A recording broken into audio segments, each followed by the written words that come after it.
Hello and welcome everyone to our Tuesday night chat. I'm your host, Kelli Wilkins from My Self Reliance, and it's so good to have you here if you're watching the recording, and it's good to have you in the room if you're here live with us. Tonight, I am very excited to have Blair from Farmer's Footprint. Welcome, Blair.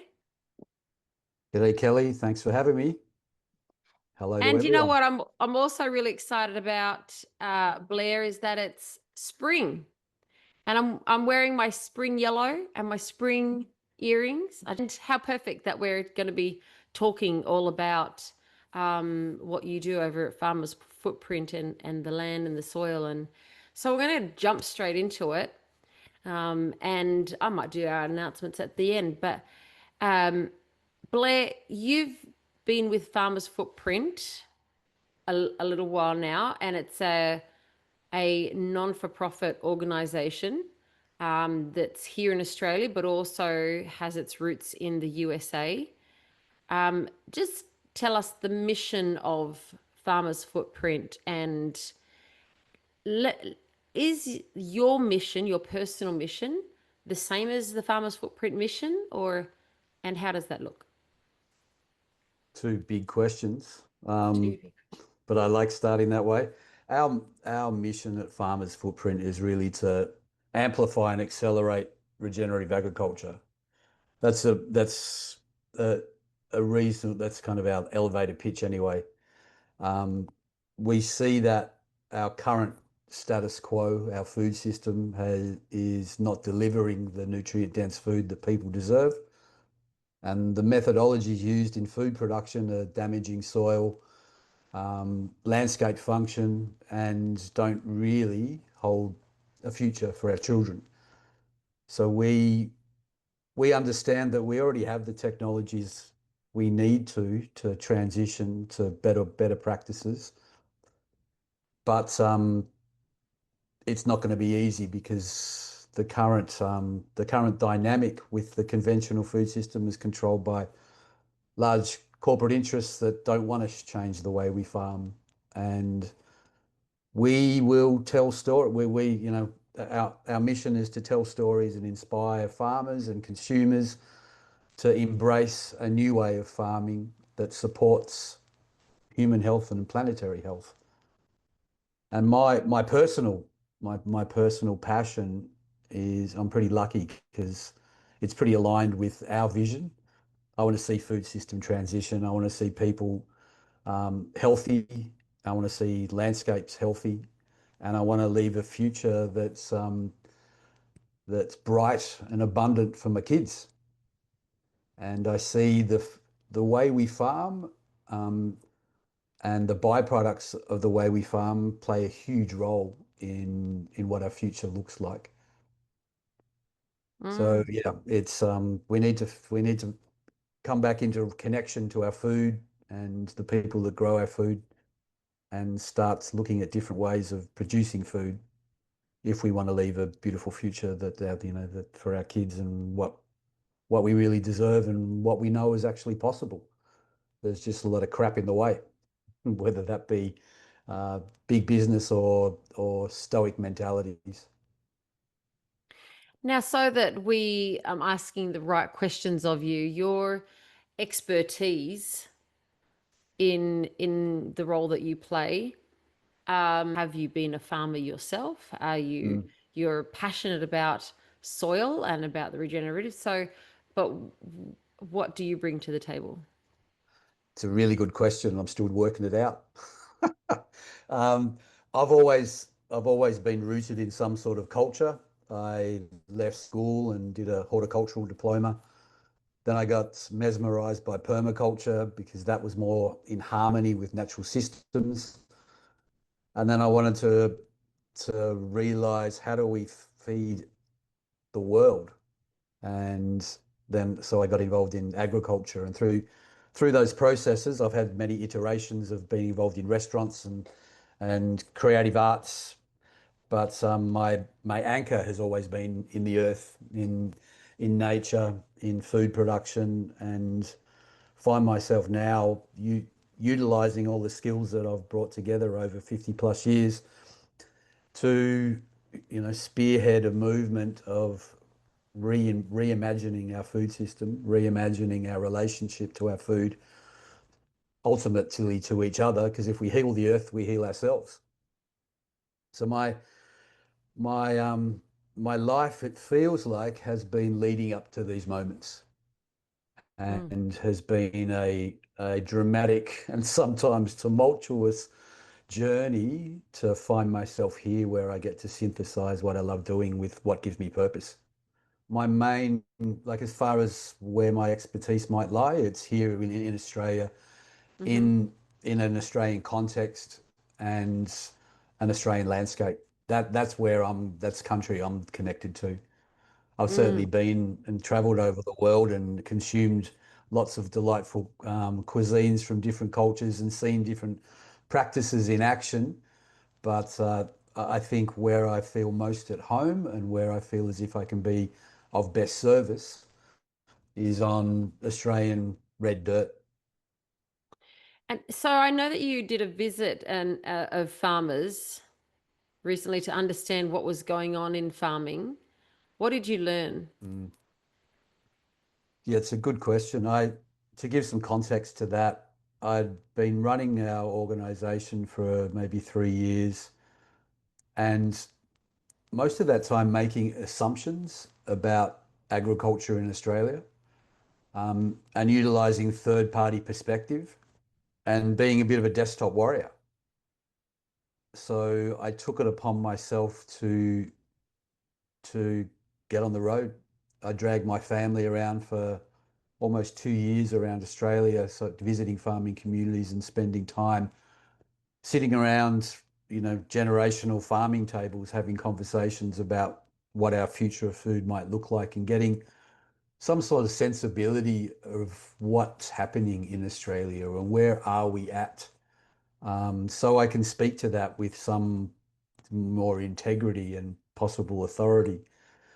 Well, what came of that experience was like most things in the world, it was a complete fucking paradox. It Mm. was, I met some of the most incredible people doing incredible work and was so inspired and hopeful and saw that, you know, that there is a beautiful future possible. And then I would drive for hours through desert, like monocrop deserts, whether they be cane or grain. And that was strikingly challenging, um, because I just saw what was happening to this landscape, to these waterways, to the functionality, and had a great realization of how we've played a big role in how this landscape, this country's landscape functions. Um, I mean, this country prior to colonization didn't have hoofed animals, and introducing sheep and cattle here changed the soil profile forever. Um, but I think overarching from witnessing, degradation and a lot of stressed farmers, I came back with a real sense of hope and a real, or more of a sense of what needs to happen to create what we need to transform our farming and food industry here in Australia.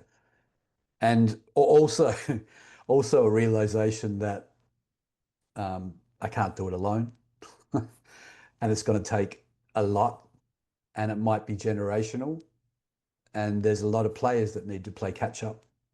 Um, so yeah, it was a really beautiful adventure, and coming back now, we're settling back in the Northern Rivers, and yeah, I'm a head full of steam and doing as much as I can to keep keep the flame alive and do appropriate work here in this bioregion, but across the country nationally as well, because farmers need assistance. They've Mm. been vilified and like to there was a couple of moments on the trip that really caught me off guard. And one of them was a farmer that was wearing a t-shirt. On the back of his t-shirt, it said, "I'm a farmer, I'm not trying to kill you." And I ended up having a conversation with this fella. And that's the sense that he got from the larger population about who he was. Mm. And that really hit home for me about how farmers have been forced to farm in a certain way, and then how that is then portrayed across the continent, and the acknowledgement that's required, and the change of attitude toward the people that produce our food, and how that needs some work, that needs to be reshaped. Because the Food way needs to that be farmers revered have to again. farm, yeah, the way that farmers have to farm is that where's the main driver for that? Are they are they being pointed into a direction that they how they need to farm so that they can make money? Are they pushing back against Yeah, that? Are they no. hopeful? What are you seeing that they're up to? I would say that the majority of farmers have been indoctrinated into a way of farming that supports big business and not their business. Hmm. So they will toil and work and spend a bunch of money on inputs and be told to use all this machinery and all these chemical inputs to produce a product that goes into a commodity market that they get jack shit out of. And they will toil 24 hours a day, 365 days a year to get that done. And they'll get it done. But in the process of getting that done, they put themselves at risk.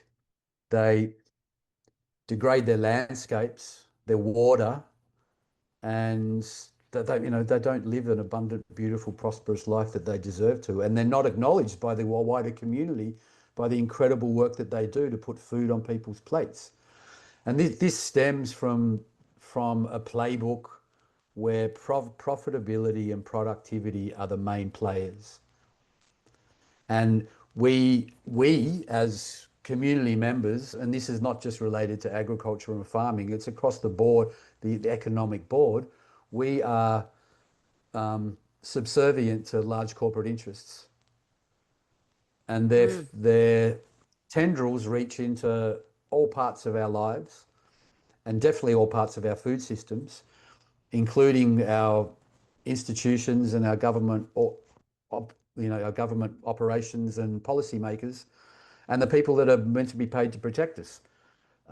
It's a pretty intricately woven web where a conventional farmer that may want to reduce their chemical load, or look at other ways of farming, has very, very little chance of doing that because he won't be supported.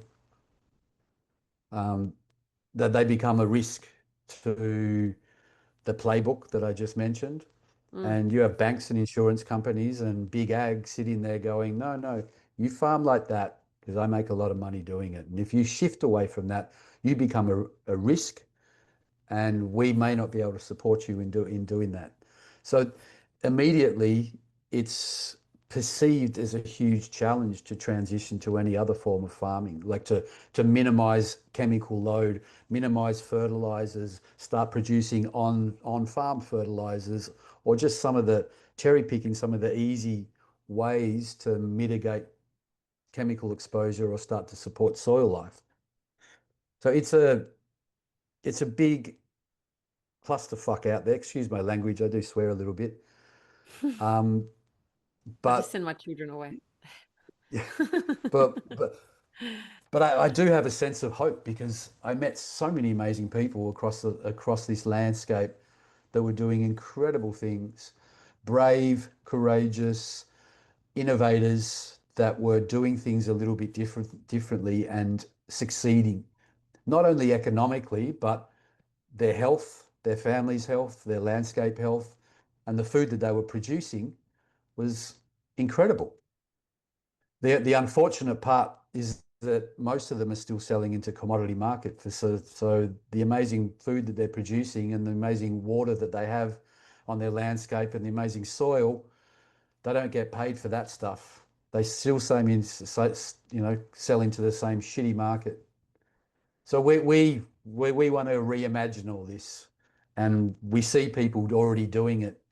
We just want to look at it. Well, how does that look like in lots of different bioregions with lots of different producers, getting value for what they're doing on their landscapes, supporting health of their customers, and finding a new paradigm, a new way to do this, reinvigorating our food system. And that might be through localization, that might be through decentralization. But at a first port of call, it's looking at a new methodology and utilizing new principles that bring in some of those parts of landscape health. Because the challenge is that it's marrying up the customer and to be able to get the produce in a way that it's going to serve the farmer, because there's such the middleman involved in that. And if we could have farm fresh food that wasn't heavy chemically driven and pesticides and things, then we'd all put up our hands and go, yes, yes, we'll buy that, we'll spend our money on that. But the logistics of that is sometimes what gets in the way, do you think? And then if the farmer is open to the conversation, maybe because that's the first place to start. Is there a conversation? Are they open to learning new practices other than this indoctrination? Um, have you had any success cases where any farmers have kind of gone, well, I can see what you're saying over there. It could be working. Maybe we could try something. Are they pushing back on that, or is it too hard to get them to turn around and try something new? It's all of that.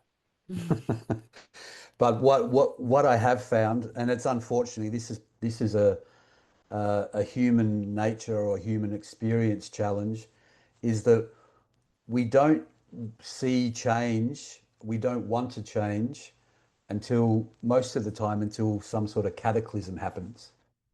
And that might be the collapse of of landscape function, that might be a health crisis. And it's only unfortunately then that we look towards something else or something new. That is certainly happening. But the fortunate part is that there's a lot more interest. Like to give an example of that, I I went out and spoke to a lot of people that didn't want to speak to me because I'm some, bloody hippie from the east that wants to talk about regenerative ag. But I sat with a lot of guys that might have worked on stations or been, rural their entire lives, and um, a lot of them knew that the chemicals they were utilizing weren't healthy for them, but they didn't understand that there was another alternative, Mm. um, because that doesn't present itself in the current status quo. And what came up when you were talking just before is also like we have the farmer transition piece, but then we also have the consumer piece. Like both of these need to awareness must come to both consumer and the farmer. Consumers don't understand how much of the dial they can turn by just reconnecting themselves to their food, like caring about what they put in their bodies. We've been also indoctrinated to think of what we should eat, when we should eat, how we should eat, by these psychopaths that don't care about your health at all. Like um, cereal was made up, like breakfast cereal was made up by a guy called Kellogg's to sell his products. It doesn't actually make sense as a food product to have first thing in the morning. Like we've been told all these stories about our food, and we've also kind of been disconnected from our food. Like in human history, we had a beautiful relationship with our food. It was intimate. We hunted, we gathered, we grew, we cooked, we shared it. But we celebrated seasons in our communities. We were connected to our landscapes, and sort of each other. But over the last century, especially over the last few decades, something's shifted, and that was the industrialization of our agriculture. That was the post the industrial revolution, go big, go home. Everything got mechanized. And now instead of we have smaller farms, we have these mega farms that are producing food. And diversity's kind of been replaced by efficiencies. Food's no longer grown in healthy soil and nurtured with care. It's drenched in synthetic chemicals. And instead of meals being prepared at home, it comes from plastic wrapped supermarket, highly processed, ultra shelf life kind of food. So what's happened? Like, we've been disconnected from where our food comes from, disconnected from where what's in it, and disconnected from how that food affects us. And So there's a big part of a consumer that can come back into a relationship and support this possible transition. well, we're Sorry, also I disconnected. do ramble on a bit. Well, we're also disconnected to how food's really supposed to taste. Everything's and disconnected from our own day-to-day living so that we can slow down and enjoy the planet we're living Mm. on. We have to be fast. We have to, the turnaround has to be quick, because we live these fast-paced lives that we don't even get to chew our food properly and enjoy it. I Mhm. watched my daughter put, instead of using a lemon on her pancakes, get out a bottle of lemon. I said, we've got a whole tree of lemons. Why would you use a bottle of lemon juice when you can use the real thing? It tastes better. But we're so disconnected in every area. And as you Mm. say, like, how hard is it be to try and we just turn around a farmer's thinking. We just got to look at ourselves and go, okay, what's our process of eating, and how often are we eating something that's straight from the vine, or to our plate, or that, without Mm. having that, Mhm. uh, how many layers does it have to go through before it gets to us? Yeah, food should be sacred. When we're overfed and undernourished, surrounded by food, but starved of nutrients in this current state. Mm. And I think we're also witnessing a health crisis in slow motion as well, which correlation is due to how we produce our food. Type 2 diabetes, heart disease, autoimmunes, like, it's not a coincidence. It's cause and effect. And our bodies are overwhelmed, inflamed, undernourished, and we've even gone so far as to normalize not quite feeling great. Yes. Like, Yes, that's true. what are we doing? Um, we know we can be doing better. We know, like, but it's all about, for me, it all comes back to relationship, right? It all comes back to reconnecting to ourselves, to our food, treating them as sacred in the first place will change everything. It changes everything. Like that's why we started doing farmer retreats, as a solution, as a remedy to what I saw out in the in rural communities and in farming communities. Like, how do we encourage farmers to come back into connection with themselves, so they start looking after themselves, so they start caring about their nutrition, caring about their movement, um, because the disconnection is not just external, it's internal. And I realized when I was on this trip that when I visited a farm and met a healthy, vibrant farmer, his landscape was almost a mirror of where he was on his health journey. And there were many times I drove into a landscape and looked at it and already knew how the health condition of the farmer I was about to meet. It was incredible. So I really feel that the byproducts of a healthy farmer, like, if you have a healthy relationship with yourself, a healthy relationship with your landscape, the decisions you make on how you steward that landscape and how you produce food on that landscape will be most of the time in alignment with how you would treat yourself. Mm. Now, there's going to be variances to that, but as a general rule, if you don't put poisons in yourself, you're not going to do it to your landscape if you have a healthy relationship to them. So that's why we do farmer retreats. We nurture farmers. We don't talk about farming. We talk about how they can be the healthiest versions of themselves and then see that reflect on how they farm. Do It's you that do simple, you but really just fucking hard. just in the terminology there, do you class permaculture or regen ag farmers as farm? Are they farmers or are they taking food to um, the market? Biodynamic farming? Is that So are they? I Yeah. Who are I'd you say that, classing as farmers? well, they're all farmers. I mean, anyone that produces food for someone other than themselves, I would class as a farmer. So And are and they? that they could have an acre or they could have 100,000 acres. Yeah. Well, when you look at regenerative agriculture, I kind of put that as there's possibly a mindset more than it is a set of principles, but there are Mhm. somewhat a set of principles that sit around it. But under that umbrella, there's permaculture, biodynamics, there's um, holistic grazing methodologies, there's a whole slew of practices that essentially leave a landscape in better shape than when you arrived. If you're doing that, it's regenerative, right? And how you do that is up to you and your relationship to your landscape. So I'm not going to tell you how to do it. I don't think it should be dogmatic.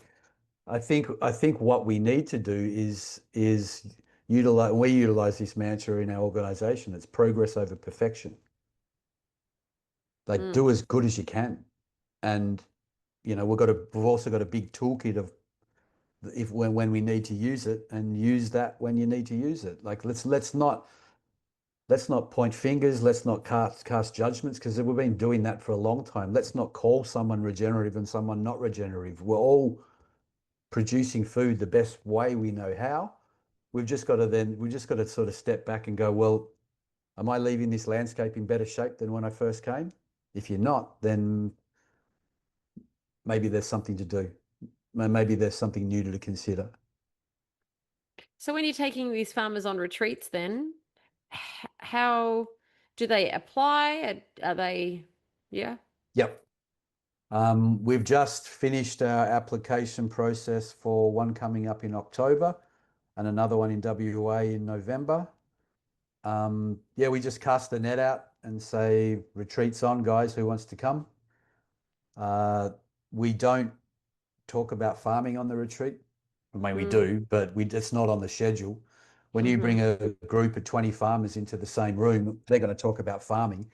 But it's kind of a healing process because every farmer in that room knows who that other guy is without knowing who they are. There's that thread of connection. There's that understanding of what you go through day by day to produce food, and that in itself creates a beautiful amount of security and stability and trust. So we end up talking about water, light, magnetism, like the essentials of existence. We'll some of the schedules we might talk about nutrition. We'll do some talk about movement. I'll take them through some meditative practices, and then on one of the nights we'll do a breathwork journey together. Mm. Like we'll build a really beautiful safe container, and then we go to some places. We transmute some trauma. We open up our hearts and share, and it's really a beautiful thing to witness. Mm. There's often guys that'll come in a bit like this, and go, oh, what's going on here? My missus said I should come, um, and by the end of it, he's he's smiling and he's empowered, and he'll go home and maybe he'll change some of his ways. Maybe Mm. reconsider what he does when he gets out of bed in the morning, might look after himself for a moment. You know, just opening the window of possibility of some self-care and some new relationships to the self and landscape. Yeah, it's Could be super the fun. first time they've ever had a meditative moment in Yeah, their yeah, career. it is. But Yeah. the one thing I find on these retreats is farmers are incredibly innovative, and they already have a really open relationship with the natural systems. So they're you know, not surprisingly, but they're they're incredibly attuned to new information. Mm. And I guess that's just a byproduct of having to work shit out and sometimes work it out real quick. Um, but yeah, we're really honored and be humbled by being able to, you know, offer this service to farmers. It's no cost to them. I've been lucky enough to find funding for for all of the retreats thus far. I can see Andrew's just asked a question. Are they attending Yeah. Are by? there females Yeah. on those retreats? Yeah, Oh both. yeah. Mm. Look, there's not a farm that I went to. Like, I think there's a misguided perspective on farming in that it's a blokes kind of game. That's bullshit. Every farm I went to, it was a really dynamic couple that shared the load, and without one of them, it would fall over. Mm. So, yeah, I think about half of the participants in general are women. I think WA, it might be more women in this year, New South Wales, a few less, but there's always women in there. And it's, you know, if it falls, unfortunately, a time where there's harvest on or something, that might be why you know, mum puts her hand up and says, "Well, I'll bloody go." Um, but it's beautiful. It's such an incredible thing to be able to gift these guys, and just acknowledging them, like having everyone in the room. I'll I'll take 20 minutes just to saying thank you, and it's Mm. really uncomfortable for a farmer to hear that. Just to acknowledge the work that they do every day to put food on people they don't know's tables. It's Yeah. pretty. It's the most noble pursuit and the bloody Yeah. hardest. So, you know, it's a paradox. It's amazing, but fuck, it's hard. It's hard. It's hard. I've only been on Yeah. property for 6 months, and I knew it was going to be hard, but it is, and it never ends. That's probably the hardness of it, is that you can't walk away and just think, oh, okay, well, it's done now. It's not done. Mm. Um, so um, you're going over to WA. You've got a retreat coming up, and then what's next for you after that? At the moment, we have a sister organization in the US and one in New Zealand. And for the last 18 months, we've been dreaming up a big campaign, an international campaign around agrochemicals, using glyphosate as the poster child. So we've been working with some of Australia's best creatives. We're just so lucky to have incredible people that give us time and energy. And we've come up with some assets. We've built a campaign and a strategy around it, and we launched that in November. I'm I'm doing podcasts. I'm about to launch a 6 or 7 episode podcast, which will focus in on glyphosate. If anyone's not sure what glyphosate is, it's Roundup. It's the active ingredient in Roundup. It's the most widely used herbicide, pesticide, whatever people want to call it, in the world.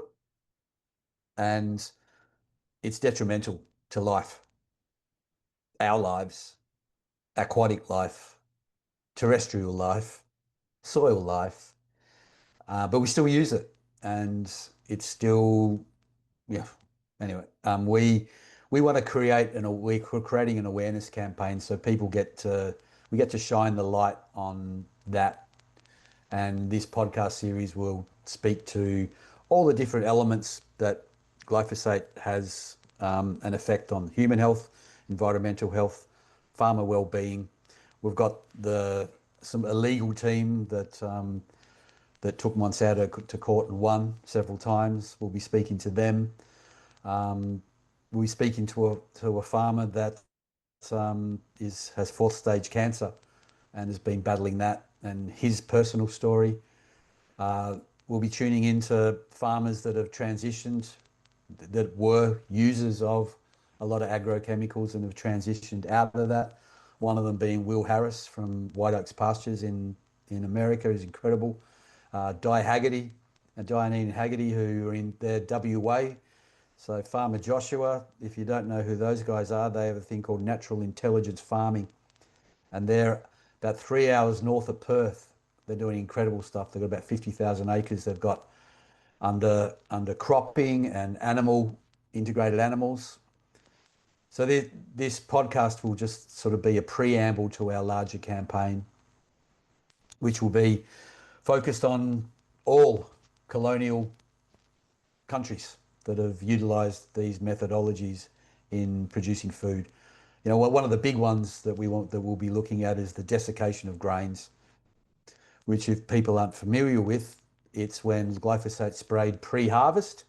So they have control over the harvest timing and the product, and the residues, like glyphosate's in everything right now.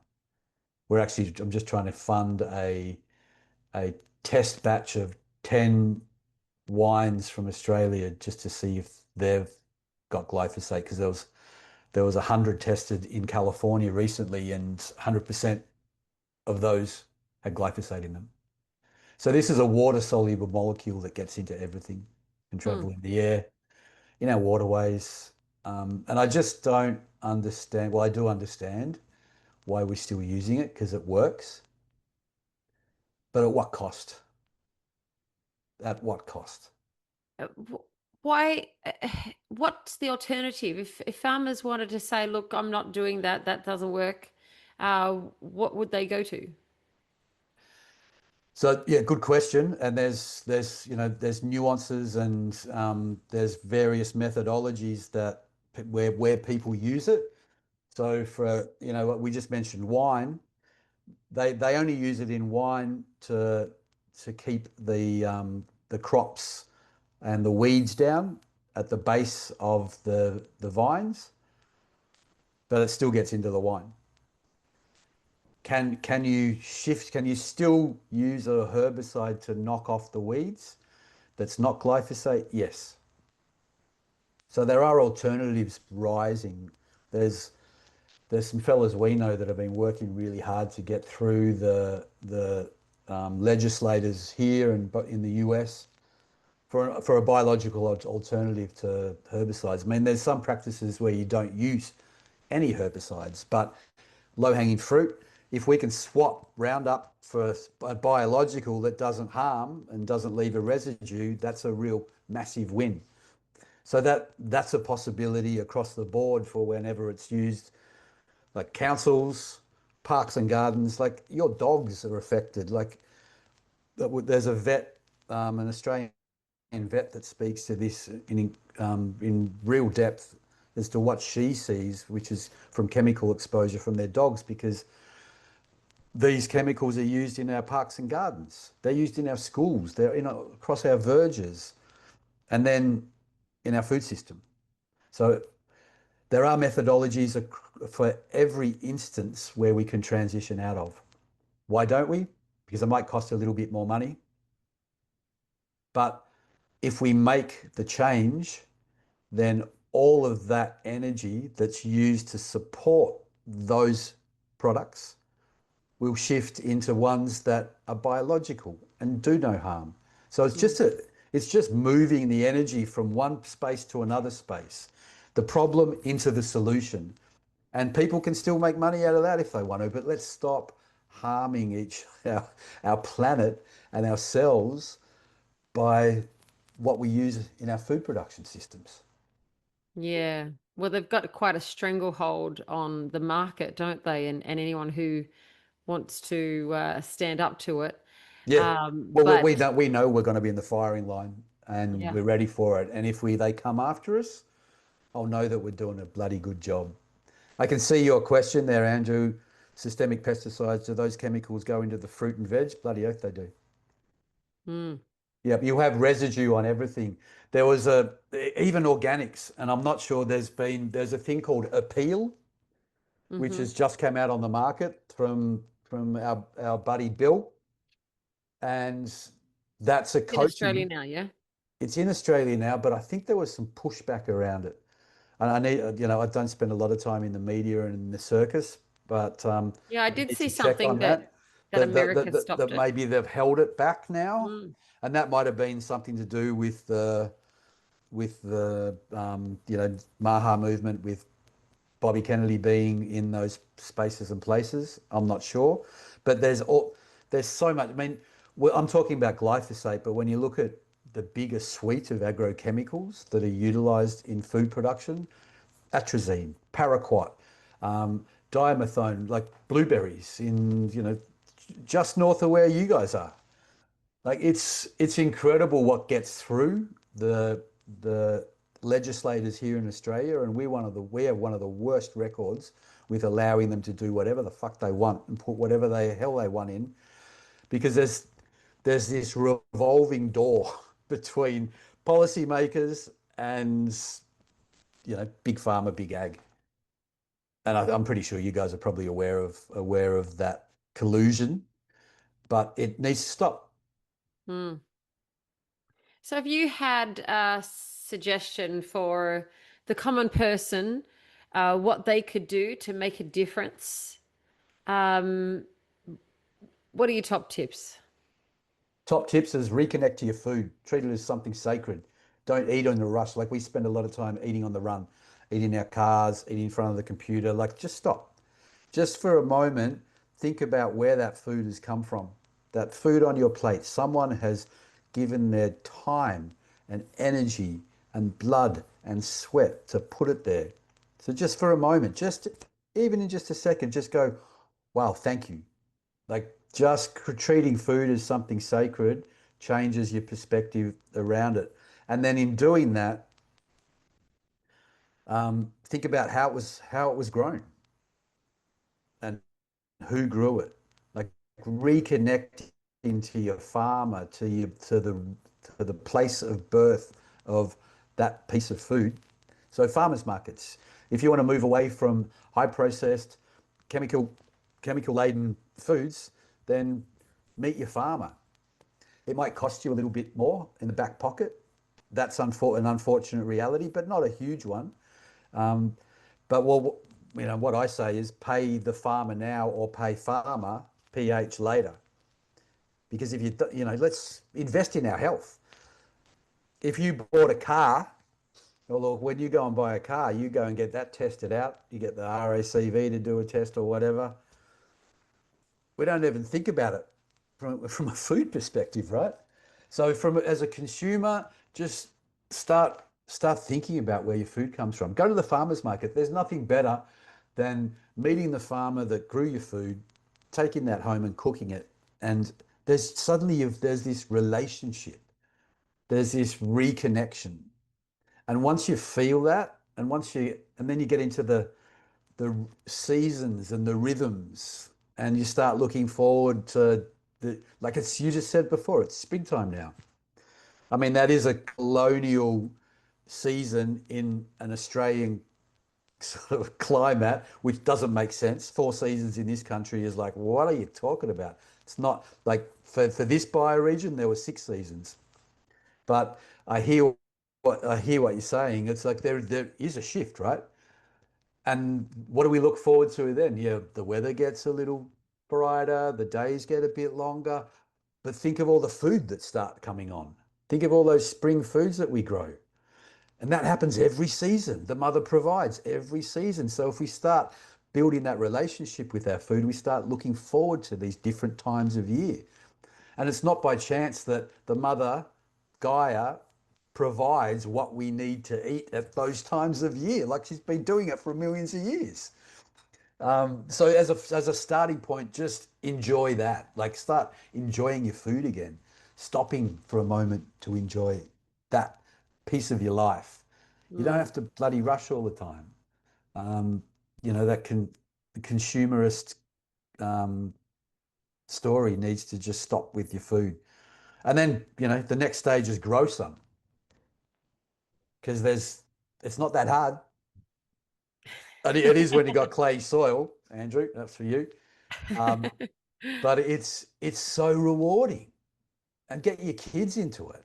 Like and then, so suddenly you'll start composting and you'll have no food waste anymore because it's real and you've invigorated this cycle of nutrients. And it's like, wow, look at me. Well, and if you do that, there's no stopping you. You'll become like me, a complete addict. mm. Do you have, tell us about your garden then. What do you got growing? Well, we've only just come back to the Northern Rivers. So I've only just been prepping beds over winter, and I'll be doing a bit of a spring plant in the coming week or so. But we're not in our own, we don't own our place where we are. We're just sort of squatting on a friend's place. So, I'll plant a bit, but I'm not going to toil because it's not the forever. Yes. Um, but I've always had gardens in where I live and been lucky enough to run market gardens. We had an innovation lab for native foods. We we I used to run past pastured birds as well. So yeah, I love it. There's no greater reward than to go out there and no, there's no greater sovereign act, right? To go out into your garden and pick your food. Mm. Talking about farmers markets and market gardens, I just want to do a quick shout out to Peppy from 560 Farms, who does a market on the Saturday morning out at Lismore. yes, he's at Lismore. I know Pepe well. I spoke to him I've been trying to get him to come on the retreat.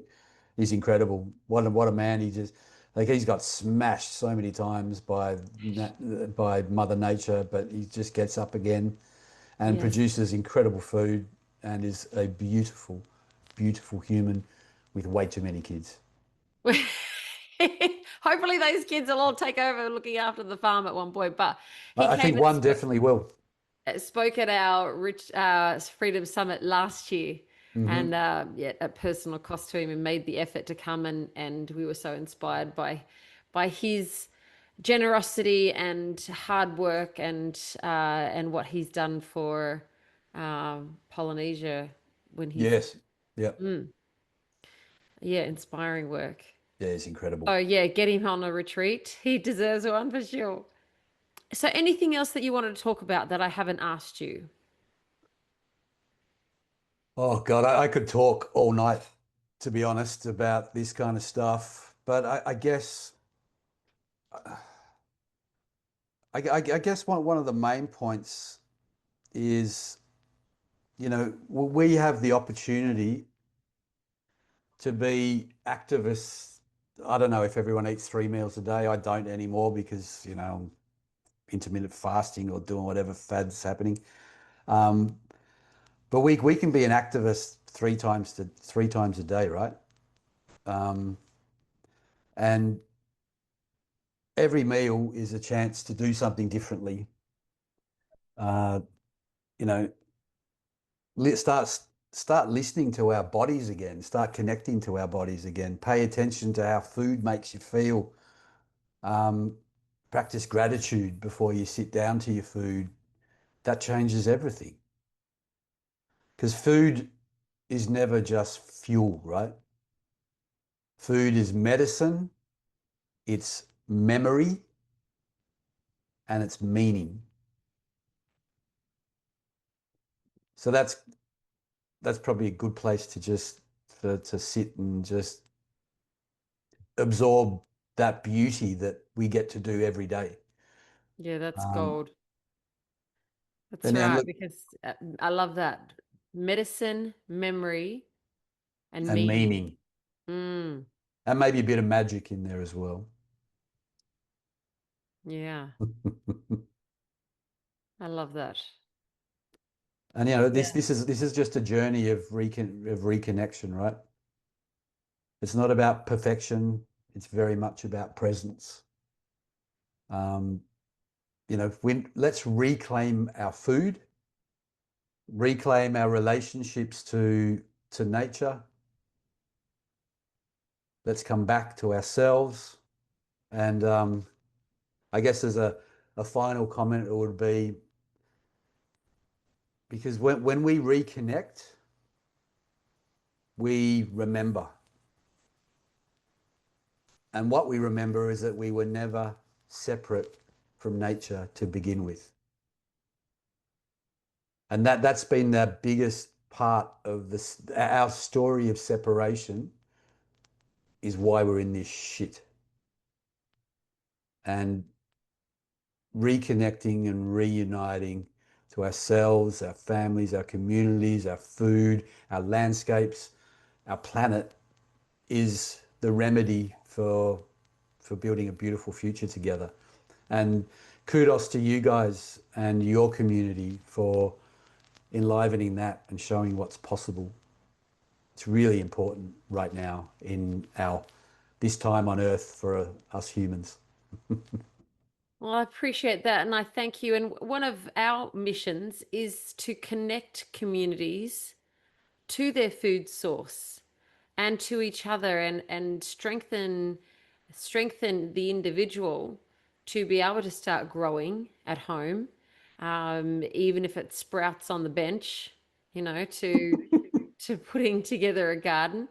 But when we say self-reliance, it's really unattainable. It's community reliance that makes the magic possible. And so, if we connect with one another, we can all do our part to bring the colors of the rainbow to our plate, because most of us will be hard pressed to get it all there, but as a community we have a chance. And so if we can work with Farmers Footprint to help connect Australians to their farmers, or and take out the middleman as much as we can, that's the conversation I want to have. How do we get to them? Because the processes at the moment, it looked like they've got to put it in their truck and haul it away, and so it really puts the middleman back into the driver's seat, and we want to be able to put ourselves back into that driver's seat. Yeah, So beautiful. yeah, so Whatever way we can, whatever positive influence we can have, whatever help we can offer, yeah, we're here. That's what we're here for. beautiful. It's a start of a beautiful conversation that we're just going to continue and a journey. And it's not going to get done all at once, but it'll get done step by step. And so we thank you for being here tonight, Blair, and for sharing your wisdom and your journey and your stories with us. It's a hard seat as you're talking. I'm like, wow, you've got a big mission. And so, I'm sitting over here. I think we can work it out one step at a time. Um, but thank you. Pleasure. We all need an impossible mission, right? Got Yes, to get it, yes, something to get us out of bed in the morning. that's right. And the word impossible just means I'm possible. Exactly. Yeah. Yeah, thanks for having me. It's been fun. It's been great. Now we do have something else a bit fun, and that is to draw the winners of a raffle. So we're going to go ahead and do that. Do you want to stick around while we draw a winner? Sure. Okay. Lovely. All right. Well, here we go, guys. This is part two of we had draw number one happen back in July, and this is our second draw. So if you bought tickets back in July and you didn't win, you're still in the running to win tonight. The first prize is a Lily Ponds retreat package for two people staying for 2 nights in the glamping retreat. And there's so many extras that come along with that. We're going to give away a Freedom Summit admission, and we're going to give 2 away. That'll get you into the speaker room and optional camping if you like. We're going to give away a Wild Health Hub workshop with Candice Coughlin. She's amazing. And we're also going to give away a consultation with Cherie to the Raindrop Room. I'm going to click that button and watch it go around.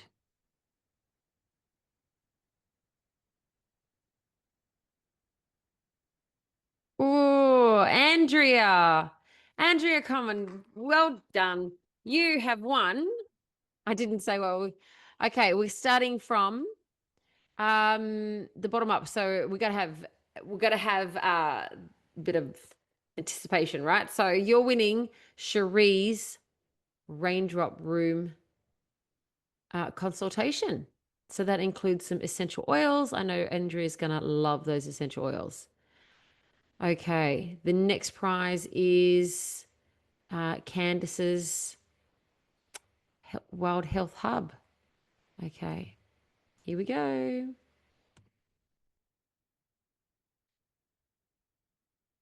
Oh, and the winner is Karen Bolden. Well done, Karen Bolden. Congratulations. With that prize, you get to choose. It could be a fermentation class. It could be how to grow mushrooms. It could be make your own ghee. She does so many different workshops that you have the choice of. So congratulations. And you can also see Candice. She'll be speaking at the Freedom Summit. So get along to there. Okay, now this is for one of the tickets to the Freedom Summit. Let's draw this one.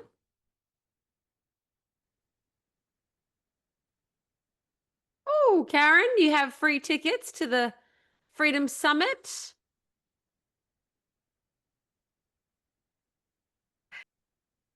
Okay, second prize for the Freedom Summit. Oh, Baska. Oh, Baska's going to enjoy that. Woo. Okay, and this is for the last spin for the retreat for 2 people staying at Lily Ponds. Here we go. So Lily Ponds Retreat is east of Bulahdelah and in the middle of Bulahdelah and Gloucester. All right, there you go. Excellent. Very She'll good. love it. She will love it. Good. We will look after her. Beautiful. Well, thanks everyone for joining in the fun, buying your raffle tickets. We'll have more raffle tickets available at the Freedom Summit. And the beauty of that is that I'll get the people who are sharing their prizes to do a little talk about what they're actually giving away. They're beautiful prizes. So don't forget to join us next Tuesday, where we have another conversation about food and soil with Ian Epic Earth. Thank you so much for being on, Blair. Welcome to the My Self Reliance Freedom Summit.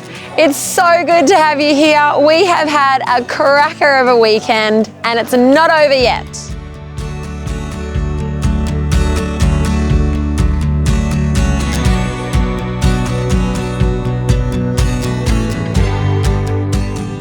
Very honoured to be invited to come and be a part of this and get to speak and share some information about what freedom means to me and how we can help others learn to attain it. Hi, I'm Connie. I'm a visitor here today at the My Self Reliance Expo with one of my boys. He's having a ball, I'm having a ball. The stalls are fantastic, the speakers are awesome.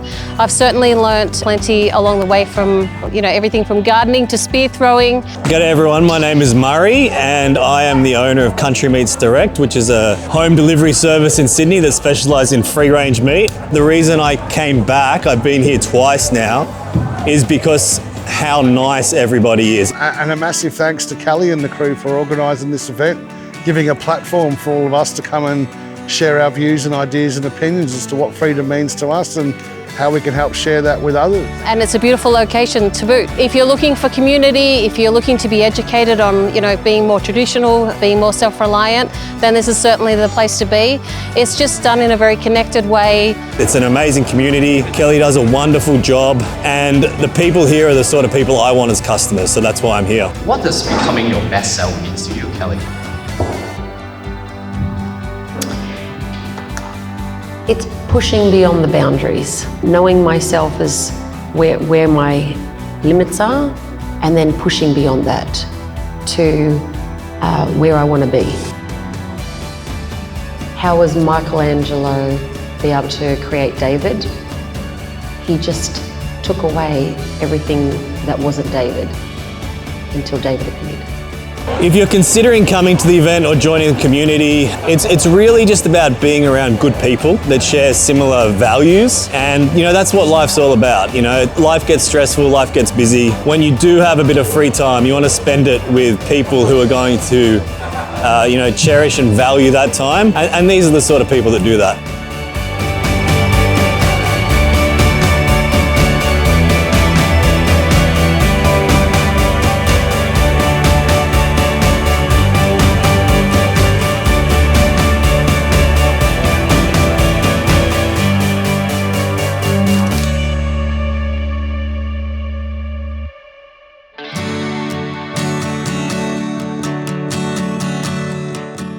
If you are a community group, these events are gold and worth their weight in gold to come and attend. You get to connect with other like-minded people. Great event. My Self Reliance. If you're not here, we'll see you next year. At My Self Reliance, we're all about bringing communities together. Every month we like to hold workshops to teach you how to be more self-reliant. But if you're not in Sydney, you could be missing out. We're going nationwide. We're teaching you how to bring My Self Reliance to your community. So if you want that too, reach out to me. I'm Kelli Wilkins from My Self Reliance.